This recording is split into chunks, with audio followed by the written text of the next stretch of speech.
經濟學上高講嘅沉沒成本咧，相信大家都聽得多啦。咁點解會搞到沉沒呢？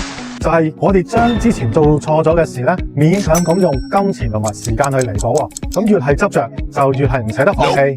咁於是乎就越踩越深啦，個坑好難抽翻隻腳上嚟。相信買錯咗股票，唔捨得放嘅經驗咧，大家都有噶啦。越係唔捨得放，越係唔做指示，個價越跌越深嘅時候咧，你就知錯啦。呢個就係所謂嘅沉沒成本。錯誤嘅選擇可能都會帶到俾你有些甜頭嘅，但係相對於錯過咗更好嘅選擇咧，呢一個代價咧就顯得非常之沉重啦。嗱，舉個例子咁講啦，細個初出茅廬嗰陣時咧，梅艷芳係我嘅非常之喜愛嘅一個偶像歌手嚟嘅。咁當時佢又有演唱會咯，咁啊380蚊至到680蚊一張飛，就梗係好想去睇啦。但係又慳荷包唔捨得喎。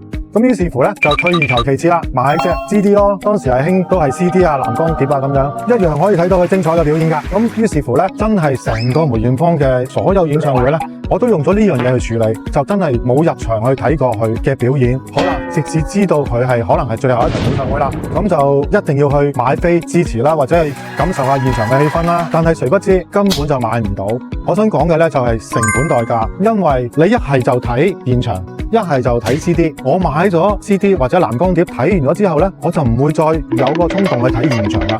咁好啦，到你發覺現場個價值係咁大，你已經係錯過咗，未必翻到轉頭。